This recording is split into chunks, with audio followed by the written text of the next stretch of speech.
You see yourself, beginning of failure. You carry yourself go wear combination of 4 colors. Say you wan go win girl heart. Only you, red, blue, yellow and peach. You be rainbow? Well, you fit end up winning her slap sha, as long as you win something, Franklin replied. I took another look at my supposedly fine self, but with Franklin's comment, I knew I had to change it. So I asked, wetin you come advise make I wear now? E no hard. Wear suit, black tie, black hat, black belt, black shoe. As he was still talking, I quickly cut him off. Which kind friend you be sef? Na bury I dey go? Guy, wait jare, no be you ask me for advice. I'm not done now. Let me continue, Joe. All that filled my mind was Esther, Esther and Esther. That was all I wanted to hear. Any other thing was irrelevant. Esther was a girl whose parents had just moved into a new flat in our neighborhood, directly opposite my house. This was a fundamental trouble to me, but I had never spoken to her, sha. But the fear that I usually feel when I see her from afar, e fit hold even Jackie Chan. The guy feel peace for body. It's not as if I can't talk to her. I can, but I'm just scared a little, I said to Franklin, my friend. Franklin laughed so loud that people around us thought he was just about to lose it, as he used to have similar symptoms sometimes. He finally said, Tega, chillax, no worry. I know this kind feeling. I first get am for miracle the other time now, but last I come discover say I no even like her like that sef. See, you be man. Walk up to her and clear her your mind, bro. The next day, I woke up by 5 a.m. to rehearse my lines. Esther, my bright and morning star. Ever since you came into this neighborhood, my heart has left my chest. I learned it now resides with Reverend Okafor, just waiting for yours to come so that we can be joined in holy matrimony.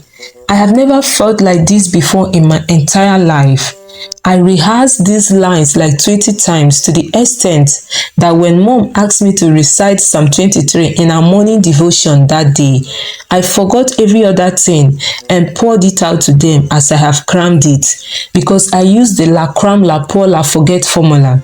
But I had just used it wrongly in this situation. It was my elder brother's slap that formatted my memory back to normal. I had to recite Psalm 23 to 27 to appease them that morning. Nevertheless, I must make sure I talk to Esther today. How she go just steal my heart like this and leave me to myself all alone? I said to Franklin, Baba, go talk to this girl jare, before you stand there dey look me like Mike's bread. You know say delay dey dangerous. Meanwhile, I trust those your lines can do the magic, sha. Franklin replied sarcastically.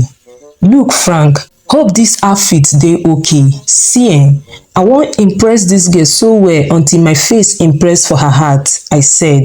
You see yourself, beginning of failure. You carry yourself go wear combination of 4 colors. Say you wan go win girl heart. Only you, red, blue, yellow and peach. You be rainbow? Well, you fit end up winning her slap sha, as long as you win something, Franklin replied. I took another look at my supposedly fine self, but with Franklin's comment, I knew I had to change it. So I asked, wetin you come advise make I wear now? E no hard.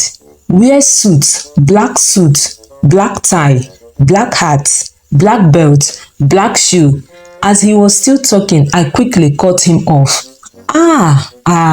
Which kind friend you be sef? Na bury I dey go? Guy, wait jare, no be you ask me for advice. I'm not done now. Let me continue, Joe. Then you go wear white shirt inside, put on red brooch and hold rose flower. That way, you will be ready for her with your black, white and red combination, Franklin replied. I hope this works. If it doesn't, I no go happy with you, sha. You would have wrecked my destiny that way. And I'm still imagining why you go say make I wear suit to go to my neighbor's house. Well, I hope it works, sha o, I said to him. As I walked out from my room, the first comment I got from my younger sister was, "Brother, though, I no know say you lose your classmate o. So today na the burial." Hey yeah, may his soul rest in peace. I gasped, and it dawned on me that Franklin has given me a very bad advice. I hope this girl likes the catfish, sha, I still said to myself courageously. No time again, so I couldn't go in and change. I went straight to her house with my mind full of those rehearsed lines with boldness. She wasn't outside, so I asked the younger sister to help me call her. Coincidentally, she was planning to go out too. She was gorgeously dressed. I said to myself, when I give this girl my lines, she go believe. As she was walking to me, my head burst. She looked exactly like Chidinma when she won Miss Universe 2024. She got close to me and said, "Yes, how may I help you?" With this first statement of hers, the rose flower fell from my hand. All my rehearsed lines flew to Kilimanjaro mountain. What else will I tell my long-awaited Esther? Since my lines had failed me, I thought to myself. At this point, I knew I was doomed. Esther is just about to slip away from my fingers. Out of fear, so many thoughts rushed through my mind. Just tell her you are from NEPA, that you came to give them bill, so that you can run away. Oh, the first thought came. No, the second thought. Tell her you are looking for one address like that which does not exist, so that you can run. See, bro, just tell her you are a police officer, that you came to arrest her brother. The third thought came. None of these seemed convincing enough. Then a calm voice said, "Why run when you have the opportunity to win her over? This may just be your only chance." At this point, I knew I had to take charge and face this fear in form of a human, Esther. Meanwhile, all of these thoughts went through my mind within 10 seconds. So she was still expecting my response to her question.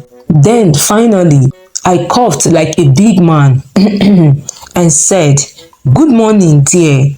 My name is Tega. Some of my friends called me Tegito. I am very sorry for bothering you this morning. You see, ever since you came into this neighborhood, I have never been able to sleep or slumber. All I do is think about you morning, afternoon, and night. I have taken paracetamol because of you, taken Panadol extra because of you. In fact, I plan taking vitamin C after now because of you." "So?" she replied. What I mean is that I like you well well. I will eat hot eba for you. I will drink hot akamu for you. If you permit me, I will drink cold zobo with blocks for you, just to show you how much I love you."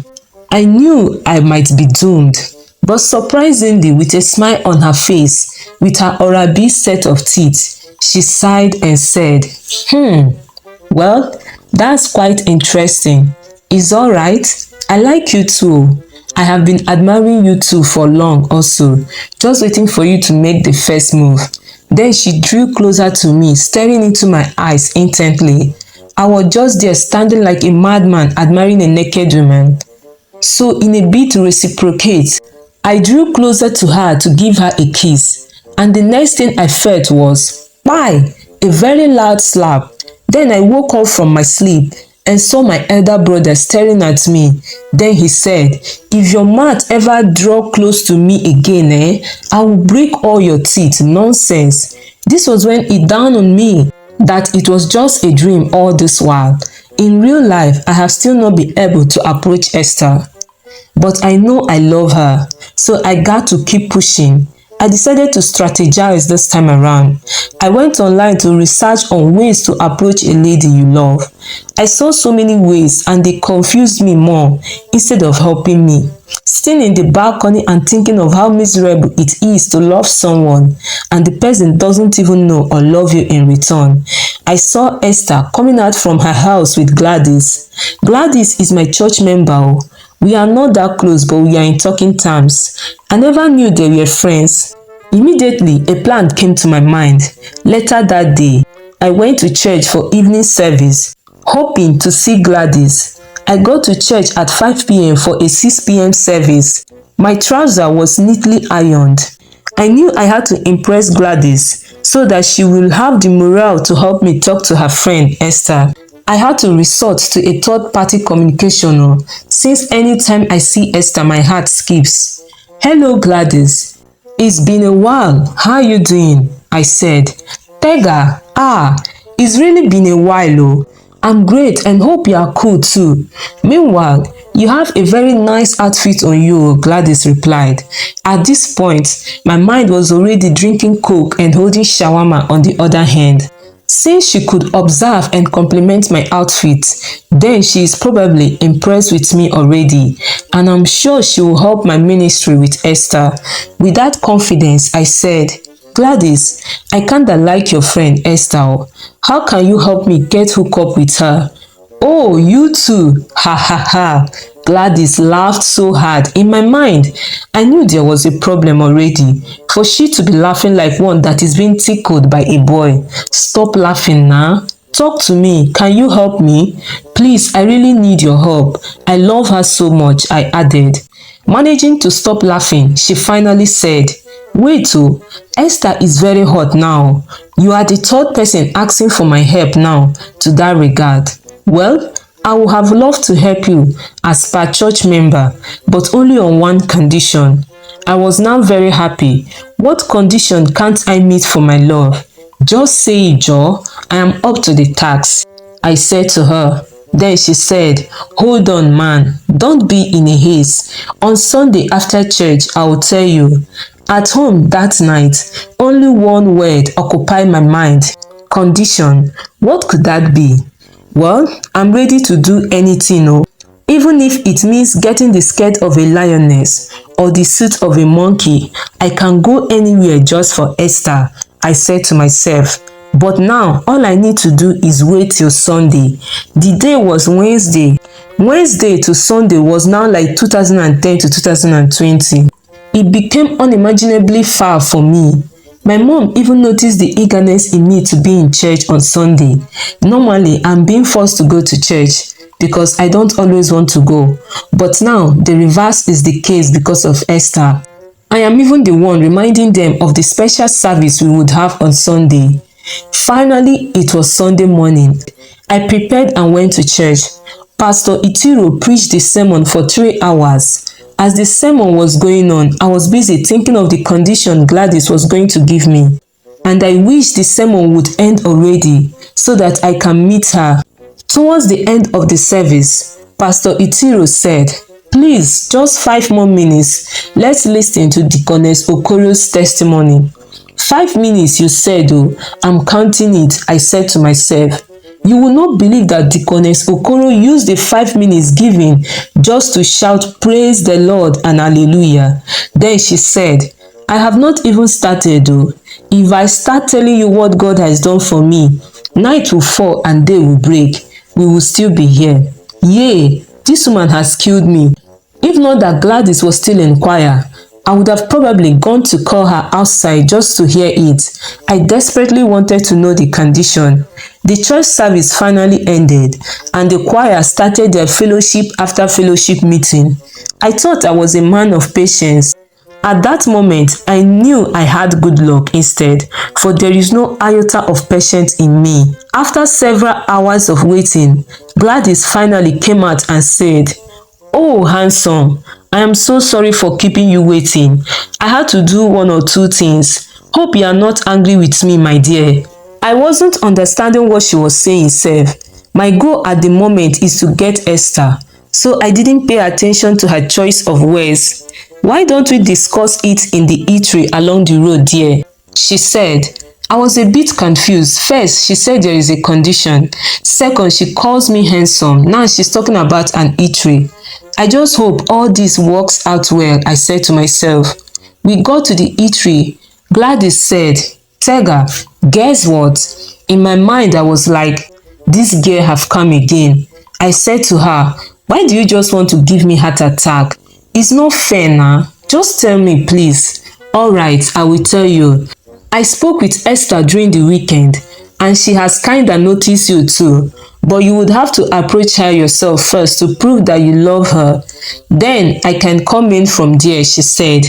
I was relieved and happy, but I didn't want to get too excited until I hear the condition. I asked, what's the one condition you talked about? Then she shyly said, I like Daniel, your elder brother. I need your help to get him talk to me. Now it has become a game of give and take, abi? Well, worry boy no dey carry last, I said to myself, fully aware that she is not the kind of girls my brother Daniel likes. I know it will be a wasted effort trying to persuade him. Daniel likes slim and portable girls. Gladys is plumpy and almost immobile. Well, let me try my luck. So now I have suspended rehearsing lines for Esther and hooking up with her. My new mission is to hook up Gladys and Daniel. Sometimes the things we do for love, eh?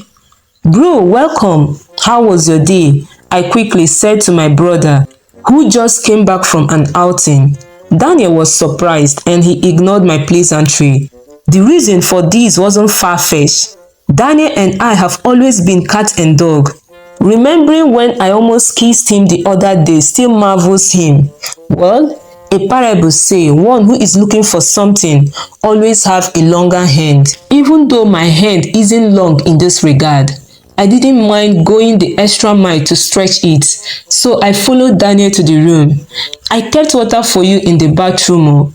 I thought you would need to bathe, I calmly said to Daniel. See, little bro, I have known you from birth. Don't bother to pretend. How much do you want to borrow? Because it's only when it comes to money you tend to give me regards as your elder. No, bro, it's not money. I need more than money. It's more of a proposal. I'm sure you will like the idea, I said. Proposal? Business proposal or what?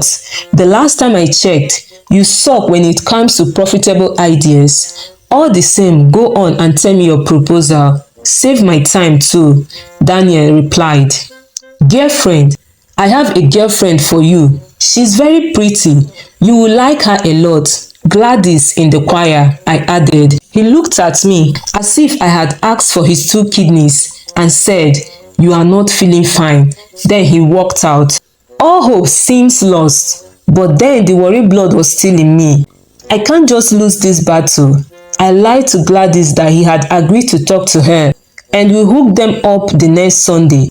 The ball is now in your court, Gladys. Get me hooked up to Esther, I said.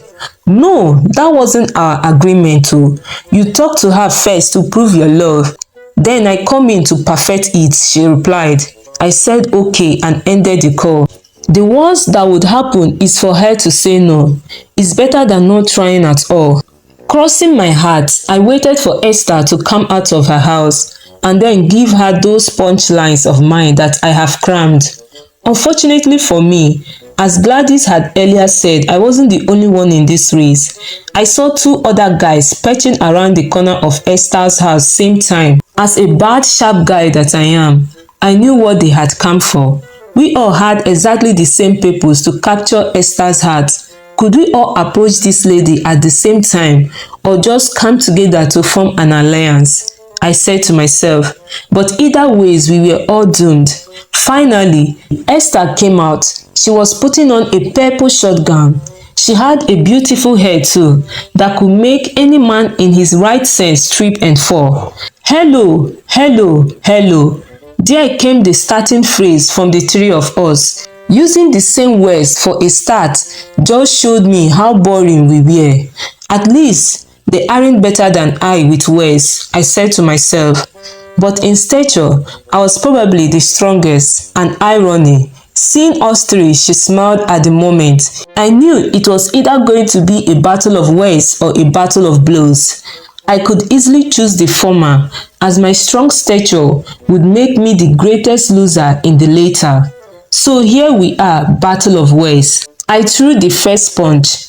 Esther, just as your name goes, you are a queen specifically sent to men like me, who are totally capable of making you fall in love and rise in happiness and fulfillment. Well, he might be right, only that angels like you are not programmed to fall before you rise again. You don't have to fall in love with me, beauty. Just stand, walk or fly in love with me, and you will never regret you did, the second guy said. Well, I respect the imaginations of these two, only that their thinking is a little bit too streamlined to comprehend the radiation of your beauty, my princess. You shouldn't fall, stand, walk or fly. Just sit while I do all this for you, the third guy said. That moment I knew I was doomed. I think their punchlines were better than mine. But Esther was to be the judge and make selection of who she is pleased with. In a bid for her to show more of her swag before she speaks, she swung her head for all to move to the back as it is in the movies. Unfortunately, she forgot she was putting on a wig. It fell off and we could no longer recognize the babe we were fighting for. The middle of her hair shone like the sun during its hottest temperature. Could this be the Esther I wanted to die for? I said to the other guys. I got no reply as they were probably more confused than I was. We all walked home that day disappointed. She wasn't really the beauty we fell in love with. Gladys asked me in church the following week. So you mean you never loved her? Love? I don't think it was love, my dear.